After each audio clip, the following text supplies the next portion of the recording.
Okay.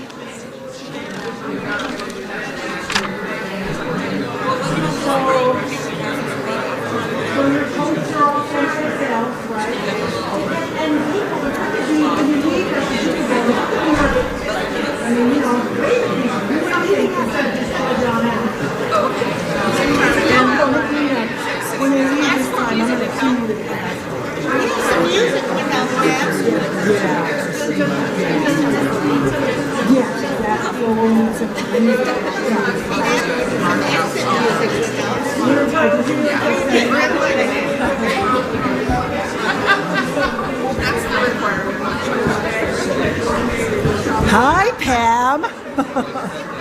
You look Christmassy. You might as well stand.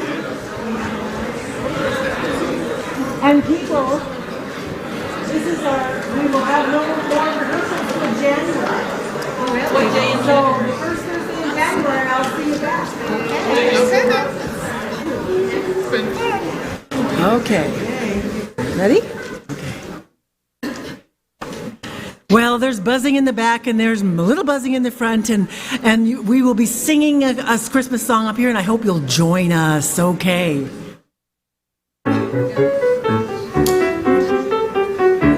Haul out the holly, put up the tree before my spirit falls again.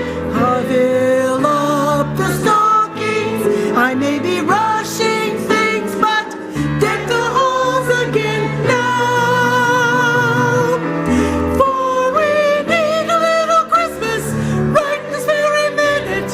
Candles in the window, carols at the spinet. Yes, we need a little Christmas right this very minute. It hasn't snowed a single flurry, but Santa dear, we're in a hurry. So climb down the chimney, turn on the brightest string of lights I've ever seen. Slice up the fruitcake. It's time we hung some tinsel on that evergreen bough. For I've grown a little leaner, grown a little scolder, grown a little sadder, grown a little older, and I need a little angel sitting on my shoulder. Need a little Christmas now. For we need a little music, need a little laughter, need a little singing, ringing through the rafter, and we need a little snappy, happy ever after. Need a little Christmas now.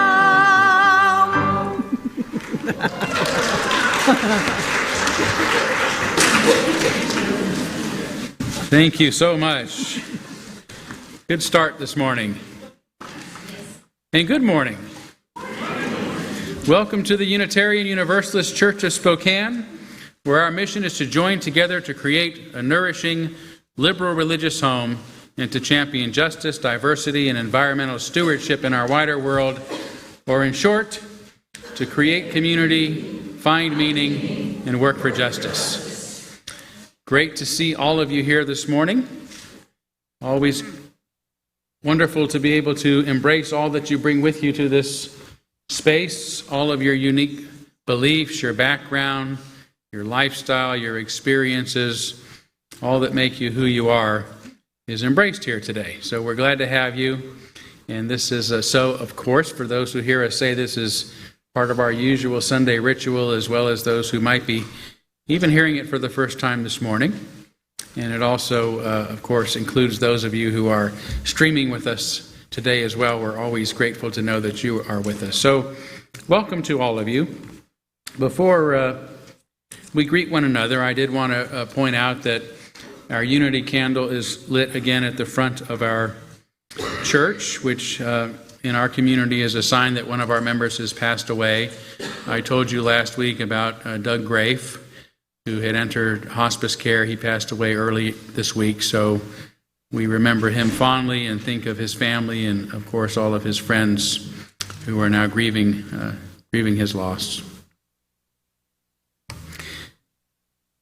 Doug was always just a very happy presence on Sundays, and even in these past few months where it became difficult for him to recognize anybody or sometimes even know exactly where he was at, that same gregarious spirit was always fully present. So I appreciated that, and I appreciated that his family worked so hard to be able to keep him in his home where he wanted to be right up to the end. So he went well.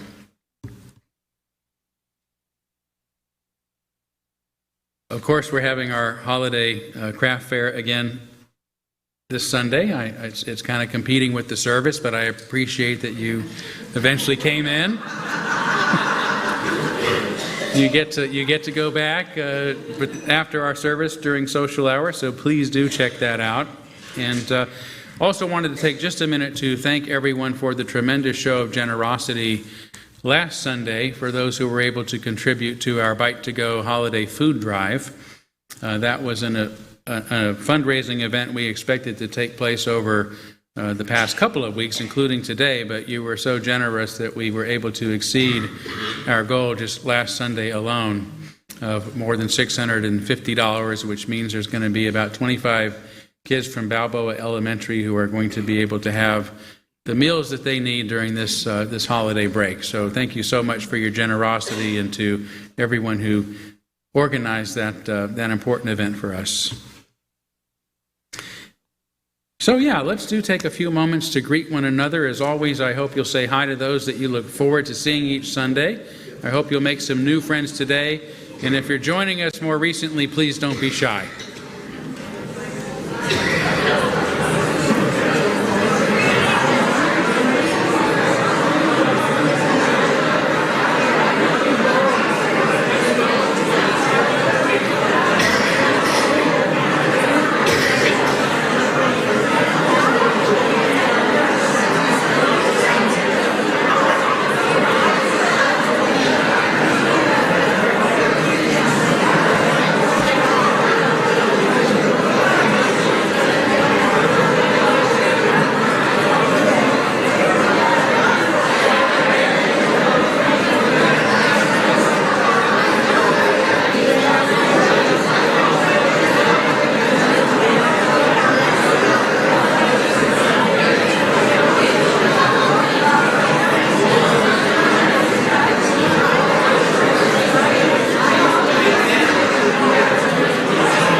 Okay, and again, stick around after the service for more visiting. Someone during the greeting pointed out that we do have an error in our program of activities. The Angela Davis speech video that they showed this morning is going to be shown again in the future during one of our Wondering Wednesday nights, but the program says that it's going to be this Wednesday. If you should show up for that, you will only be able to imagine what she might have said. So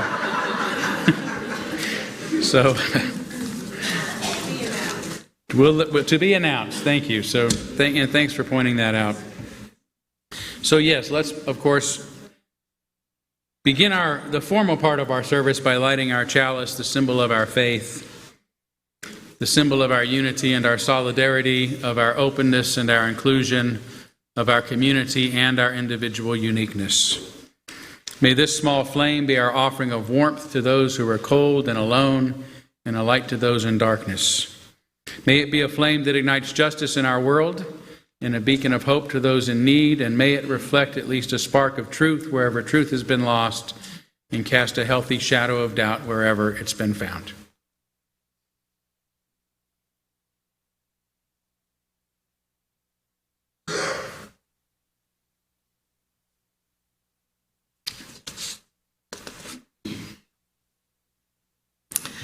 So the Grinch is the one who is remembered as the one who stole Christmas. But who or what really steals Christmas? I would like to define Christmas as that joyful feeling we get when the whole world seems to be the same bandwidth as us, when everyone seems to want only the best for each other, and when the secret of gift giving makes every day a thrill. So what takes this all away? We can blame the impatience and irritation of everyday life. We can blame the lack of manners and arrogance of the guy behind us at the wheel in the car. We can blame the greed in the hearts of politicians and corporate types. But really, what is it that takes Christmas away? Could it be the overwhelm and stress that comes from all the commitments we have promised to make? Could it be the frustration generated by friends and family who don't seem to live up to our expectations? Could it be the internal disappointment we feel when we don't live up to our own expectations? But all of these things have been in existence since the beginning of time. Perhaps, just perhaps, it's our own attitude in response to all of these things that really steals Christmas.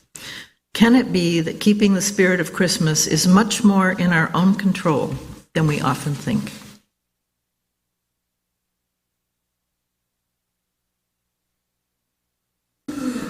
And just so you can get that mean, Grinchy feeling out of your system, we are going to sing You're a Mean One, Mr. Grinch.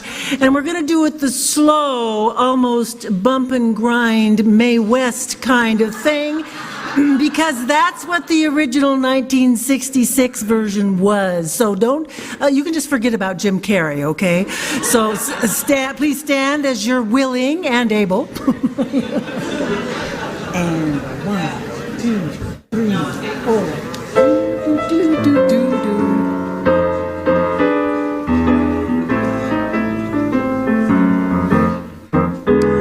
You're a mean one, Mr. Grinch. You really are a heel. You're as cuddly as a cactus and as charming as an eel, Mr. Grinch. You're a bad banana with a greasy black peel. You're a monster, Mr. Grinch. Your heart's an empty hole. Your brain is full of spiders. You got garlic in your soul, Mr. Grinch. I wouldn't touch you with a 39.5-foot pole. You're a vile one, Mr. Grinch. You have termites in your smile. You have all the tender sweetness of a seasick crocodile, Mr. Grinch. Given the choice between you, I take the seasick crocodile.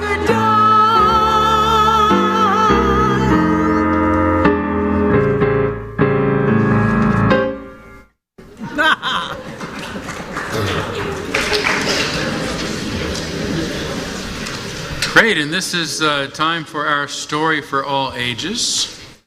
And today we're going to be telling several stories during the service. So this is kind of what we call an intergenerational service, but I brought a special friend this time of year who always likes to make an appearance, so I would invite anyone who wants to come sit a little closer to sit closer.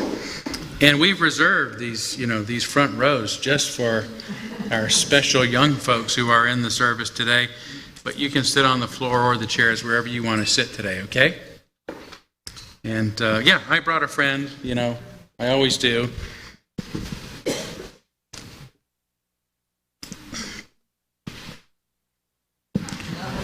Hey! It's our good friend Purple. Purple, it is great to see you. Thank you. And I see that you're all dressed up for Christmas again. What do you mean? Oh, I forgot that this is actually Purple's winter coat and hat. It just so happens that Santa Claus wears the same outfit, so anytime I see you in it, I start to think of Christmas. And are you looking forward to Christmas this year? Yeah, but I don't know what to give my two aunts. Your two aunts? Well, maybe we can help out. Tell us a little bit about your aunts. What are they like? Well, I don't know. I never met them before. You've never met either of your aunts? Yeah, I didn't even know I had them until the other day in school. The teacher said, we need to remember our Aunt Esther's. Your Aunt Esther's. Do you think your teacher might have meant your ancestors? Yes, that's what I said. Aunt Esther's. Okay, well, I think that your teacher was talking not about two aunts, but about ancestors. The ancestors are the people from the past that we're related to, maybe from our own family or people that were part of our culture and our history. In fact, if we go back far enough in evolution, we even have animal ancestors. Even dinosaurs? Well, yes, even dinosaurs. Well, I don't know what to give a dinosaur. Well, you can't give your ancestors anything because they're no longer with us, but they left behind their wisdom and their ways for us to sort of benefit from. In fact, today's service is kind of inspired a little bit by two ancestors. My story in a few minutes is based on How the Grinch Stole Christmas. You know that story, right? And that was written by Dr. Seuss, who wrote over 60 children's books. Right? Horton Hears a Who, The Cat in the Hat. What's another one? Green Eggs and Ham. Huh? Oh, the places you'll go. Oh, the places you go. I'm hearing, what's the blue fish? One fish, blue fish? Thank you. You know Seuss better than I do. We have some real Seuss laureates here. The Cat in the Hat, yes? Okay. So there you go. So anyway, Dr. Seuss was actually born in Springfield, Massachusetts in 1904, over 100 years ago. And he was born to a family of brewers. You know what brewers are? They made beer. And by the time Dr. Seuss grew old enough to start working, it had become illegal to make beer in this country for a few years. So he had to do something else. He decided to become a cartoonist and an advertiser, and then later started writing and drawing those beautiful poetic books that we've all come to know and love. Which reminds me of another ancestor that is even nearer to us. It was a fellow named Reverend Dr. Bill Houff. Bill Houff was a minister of this church. In fact, I got to know Bill just a little bit while he was still alive, but he passed away a couple years ago. And Bill was very beloved. He was the minister here for 15 years, from 1973 to 1988. How many of you were born before 1988? Oh, there they are. And Bill was somebody, he was an intelligent minister, he was a loving minister, and he was somebody who stood up for justice, for the environment, against the war, for people who are oppressed. He was just a wonderful leader. And it just so happens that every Christmas, Bill Houff was known for getting up in the pulpit and reading How the Grinch Stole Christmas. And so I wanted to honor Bill Houff after I heard about that, and part of that is because, Purple looks just a little bit like the Grinch, doesn't he? But he's not Grinchy at all. But anyway, we're going to do a story in a little while based on How the Grinch Stole Christmas, to honor our ancestors. So what do you think of that? Well, that's nice. Were Dr. Houff and Dr. Seuss dinosaurs? No, they weren't dinosaurs. Oh, well, maybe my Aunt Esther's will be dinosaurs. Maybe so, maybe so. But for now, you did at least remember to bring something for your friends here today, right? Yes. Where is it? Right there. Okay. So here is a stocking full of candy canes. Would you guys like to take these, and maybe you can get a candy cane and then take them over to the congregation, and they can just pass the stocking around, and everybody can get a peppermint to enjoy during the service today. Yeah? Thank you, Purple.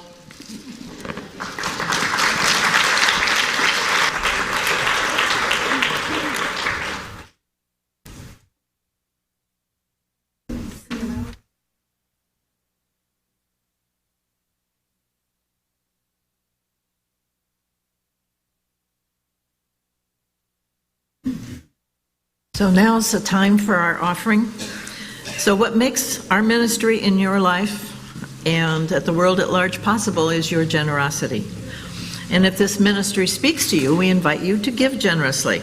And we are exceedingly grateful for both your financial and volunteer support.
We're now going to kindle our candles of care for those who are most on our hearts and minds this morning.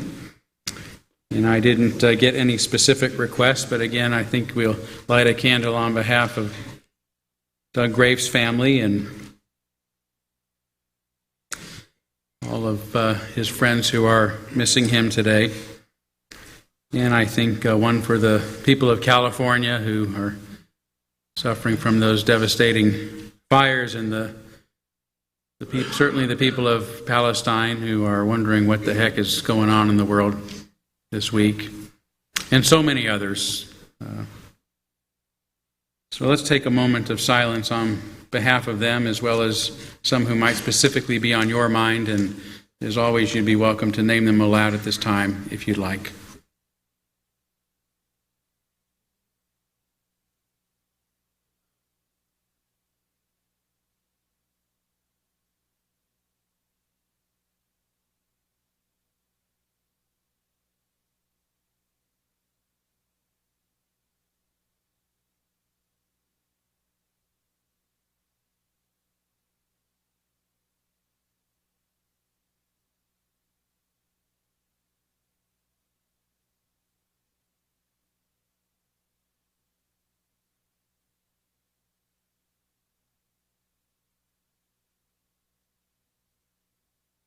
Those named aloud and those embraced in our silence, and all those who are suffering in our world at this hour, we hold in our community with compassion.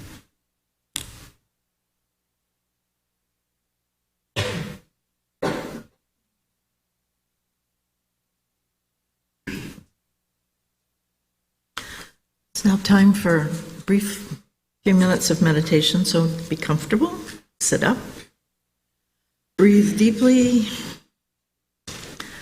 and close your eyes if that's comfortable for you.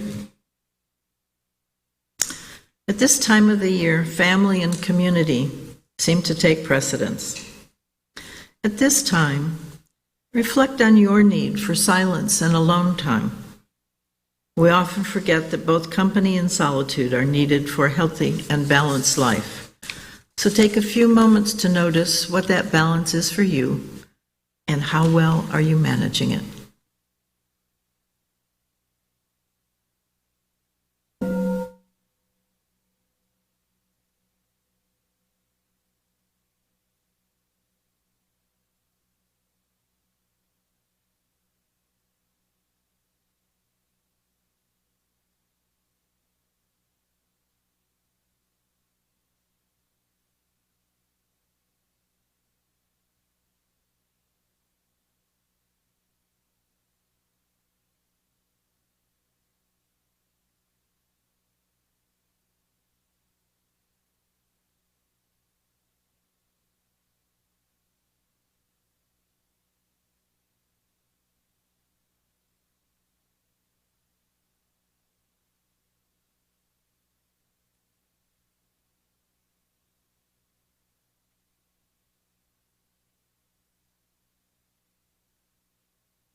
Thank you. It's hard to be quiet with candy canes going around, isn't it?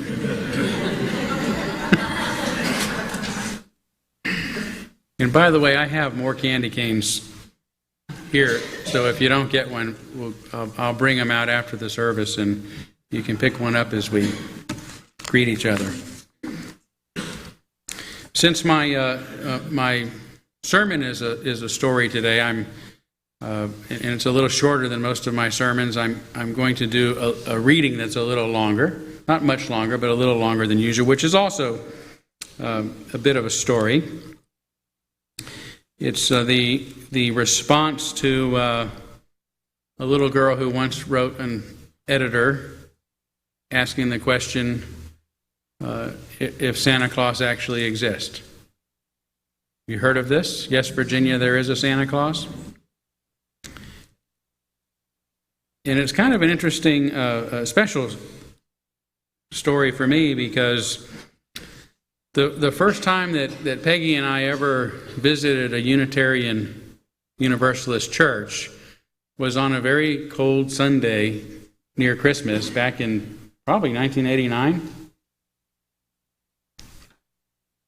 88 or 89, I guess.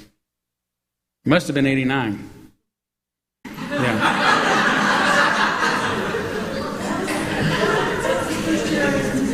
That was the first year you were the music director here, 89. So same amount of time has passed. We won't do the math. But it actually was at the Clifton Unitarian Church where I ended up being minister years later. And it was a really cold day, like sub-zero that day. And that building had an old heating system that was radiant heat.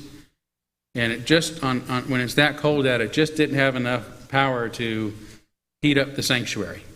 So we met down in the basement of the church where the heating unit was, where it was fine.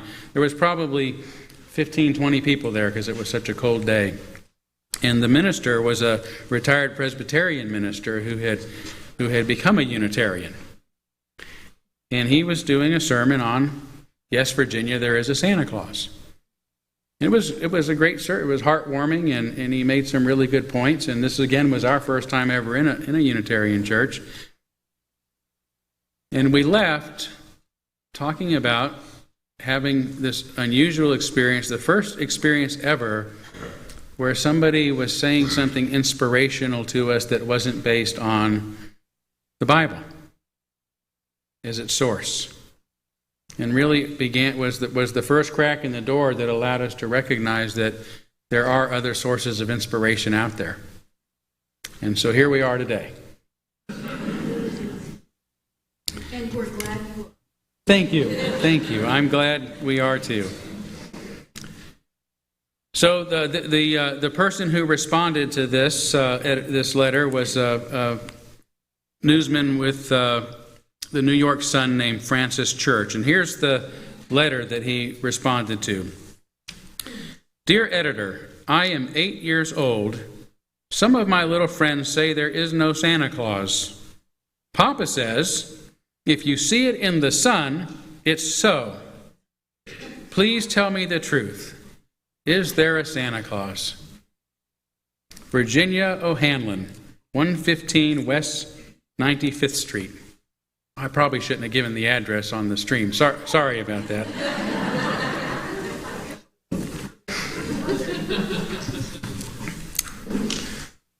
Here's the response. Virginia, your little friends are wrong. They have been affected by the skepticism of a skeptical age. They do not believe except they see. They think that nothing can be which is not comprehensible by their little minds. All minds, Virginia, whether they be adults or children's, are little. In this great universe of ours, humanity is a mere insect, an ant, in its intellect, as compared with the boundless world about us, as measured by the intelligence capable of grasping the whole of truth and knowledge. Yes, Virginia, there is a Santa Claus. He exists as certainly as love and generosity and devotion exist. And you know that they abound and give your life its highest beauty and joy. Alas, how dreary would be the world if there were no Santa Claus. It would be as dreary as if there were no Virginias. There would be no childlike faith then, no poetry, no romance to make tolerable this existence. We should have no enjoyment except in sense and sight. The eternal light with which childhood fills the world would be extinguished. Not believe in Santa Claus? You might as well not believe in fairies. You might get your Papa to hire men to watch in all the chimneys on Christmas Eve to catch Santa Claus, but even if they did not see Santa Claus coming down, what would that prove? Nobody sees Santa Claus. But that is no sign that there is no Santa Claus. The most real things in the world are those that neither children nor other people can see. Did you ever see fairies dancing on the lawn? Did you? No? Of course not. But that's no proof that they are not there. Nobody can conceive or imagine all the wonders there are unseen and unseeable in the world. You may tear apart the baby's rattle and see what makes the noise inside, but there is a veil covering the unseen world which not the strongest person, nor even the united strength of all the strongest persons that ever lived, could tear apart. Only faith, fancy, poetry, love, romance can push aside that curtain and view and picture the supernatural beauty and glory beyond. Is it all real? Ah, Virginia, in all this world there is nothing else real and abiding. No Santa Claus? Thank God he lives. And he lives forever. 1,000 years from now, Virginia, may 10 times 10,000 years from now, he will continue to make glad the heart of children.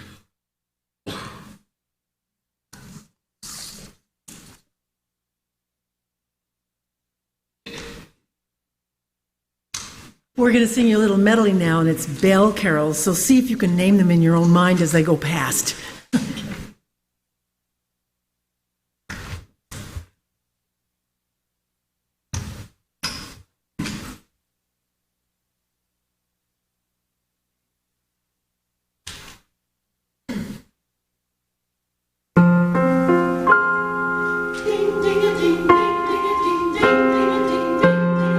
Ding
Thank you all.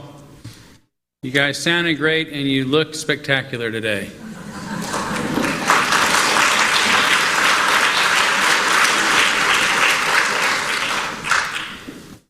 We're going to do a little switch at the end of this story back to the right input for the tablet so we can sing our closing song.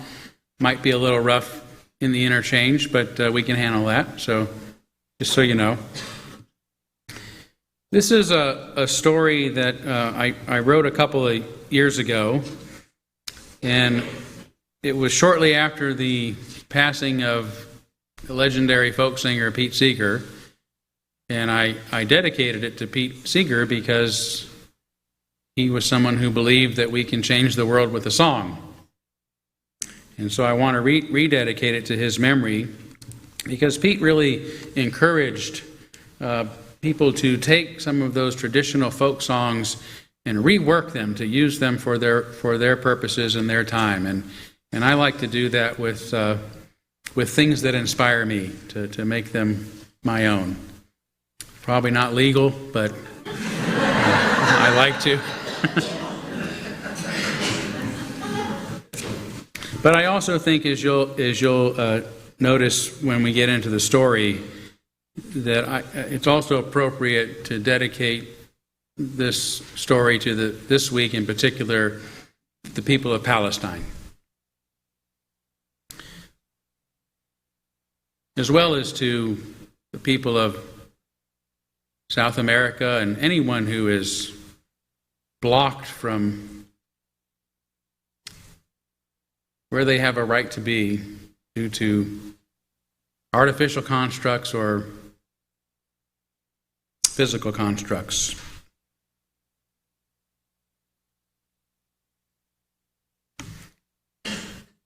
So here goes.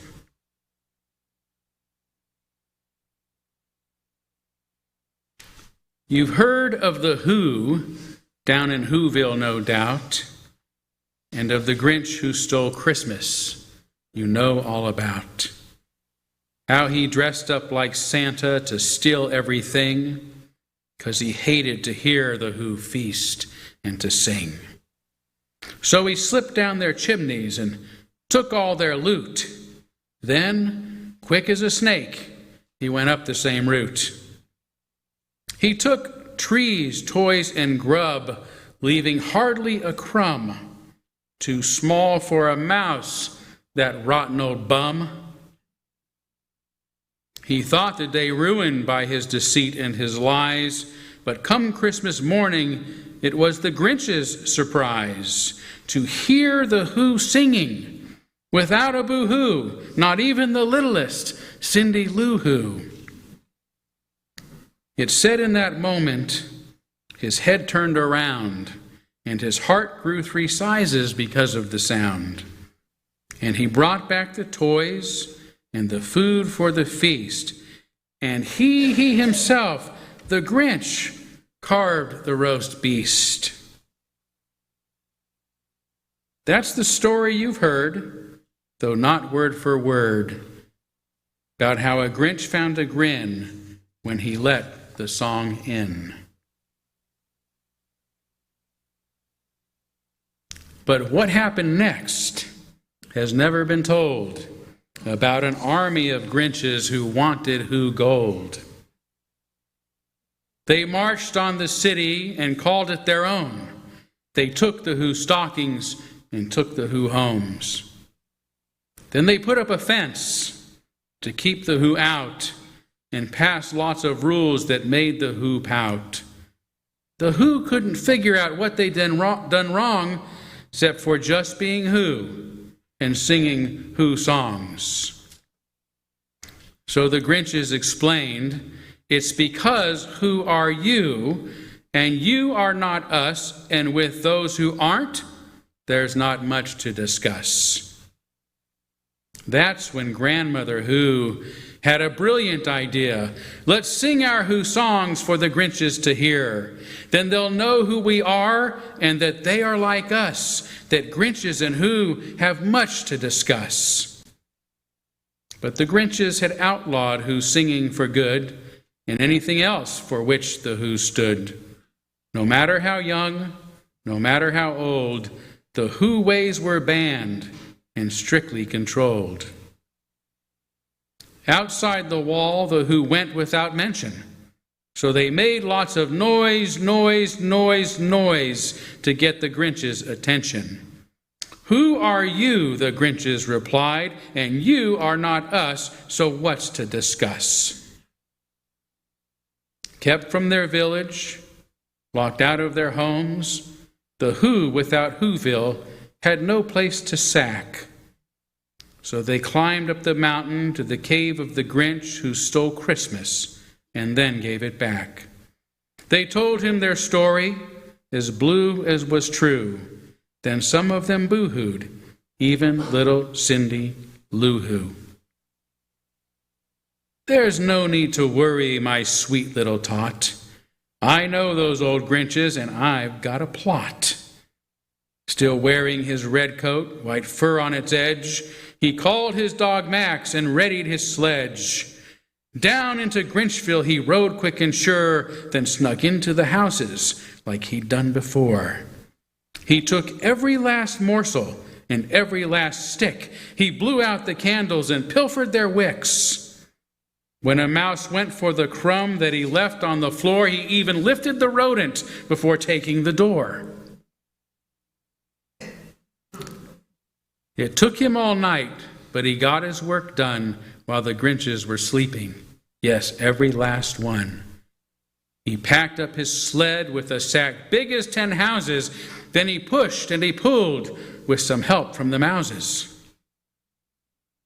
3,000 feet up on the top of Mount Crumpet, he rode to the summit with no plan to dump it. He unharnessed Max and yelled, "Out of the way!" Then with grin on his face, he gave shove to the sleigh. Down, down, down, down it raced, fast as could be, as he called to the Who, "Come on, follow me." Packed with all he had stolen, 10 houses tall, the sleigh crashed with such force that it took down the wall.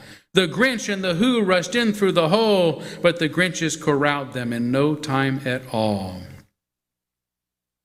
"Sing," the Grinch shouted, "now is your chance. Sing, sing, sing, sing, while there's time for a stance." So the Who linked their arms and they started to chant, even though the town mayor yelled, "You can't, can't, can't, can't." Still the Who sang of love, and they sang of peace, and they sang of justice and equality. And some of the Grinches who heard the Who sing softened their hearts and said, "Let's let them be." Maybe their heads weren't screwed on just right, or maybe their shoes were a little too tight. Or maybe, like the Grinch who stole Christmas and then gave it back, the Grinch who took Whoville had hard hearts to crack.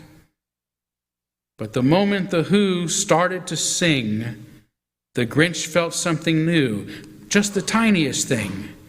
Then their hearts started growing, and the Grinch found their grins. The bigger they got, the more they let the song in. So they returned what they'd taken and gave 10 times more and promised to never again make a war. Then the Grinches left Whoville just as it was found, though returned on occasion to hear the Who sound.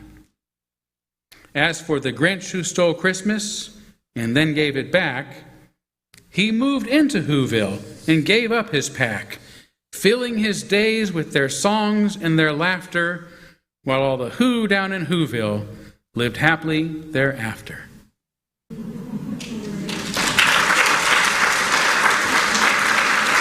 Thank you.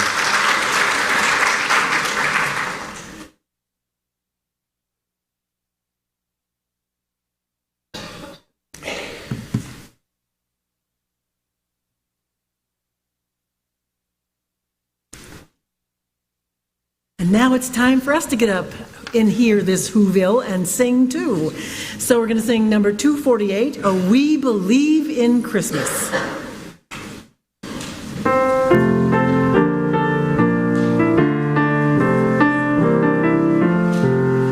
Oh, we believe in Christmas, and we keep Christmas Day, and we will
So this is from the Huffington Post blog.